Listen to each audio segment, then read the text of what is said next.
हिमाचल के सीएम सुखविंदर सिंह सुक्खू ने पत्रकारों से बातचीत करते हुए भाजपा को करारा जवाब दिया है। उन्होंने कहा कि जिस व्यक्ति के परिवार ने देश के लिए शहादत दी है, भाजपा के लोग उनसे सवाल पूछ रहे हैं। राहुल गांधी के पिता और दादी ने देश की अखंडता के सर्वोच्च बलिदान दिया है।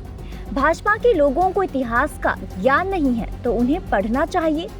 आज भी राहुल गांधी देश को जोड़ने के लिए भारत जोड़ो यात्रा कर रहे हैं। उन्हें भाजपा के सर्टिफिकेट की कोई जरूरत नहीं है। सुनिए क्या कुछ कहा सीएम सुखविंदर सिंह सुक्खू ने। जिसके परिवार में इस देश की एकता और अखंडता के लिए दो मेरे क्वेश्चन छात्र क्वेश्चन कौन है सर? श्रीमती इंदिरा गांधी ने इस देश की एकता और अखंडता के लिए अपने सीने में 36 गोलियां से चौखट से जब वो बाहर आ रही थी, अंतिम सांस में उन्होंने कहा जय हिंद।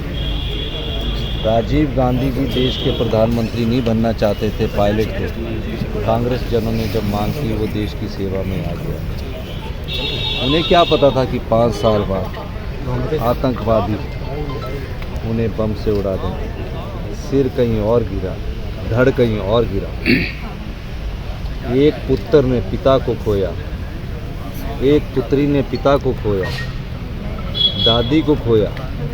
उससे अगर भारतीय जनता पार्टी के जो नेता इस प्रकार का सवाल पूछते हैं तो उन्हें इतिहास की जानकारी लेनी चाहिए। और आज इसी देश की एकता और अखंडता के लिए वो भारत जोड़ो यात्रा के माध्यम से देश को एकजुट करने की बात कर रहे हैं कि देश में नफरत ना बढ़े और देश आगे बढ़े। तो इस प्रकार की बात करने वाले जो व्यक्ति हैं, उनको अपनी मानसिकता का परिचय देने की जरूरत नहीं होती, उन्हें इतिहास पढ़ना। हिमाचल के सीएम सुखविंदर सिंह सुक्खू ने पत्रकारों से बातचीत करते हुए भाजपा को करारा जवाब दिया है। उन्होंने कहा कि जिस व्यक्ति के परिवार ने देश के लिए शहादत दी है, भाजपा के लोग उनसे सवाल पूछ रहे हैं। राहुल गांधी के पिता और दादी ने देश की अखंडता के सर्वोच्च बलिदान दिया है। भाजपा के लोगों को इतिहास का ज्ञान नहीं है तो उन्हें पढ़ना चाहिए। आज भी राहुल गांधी देश को जोड़ने के लिए भारत जोड़ो यात्रा कर रहे हैं।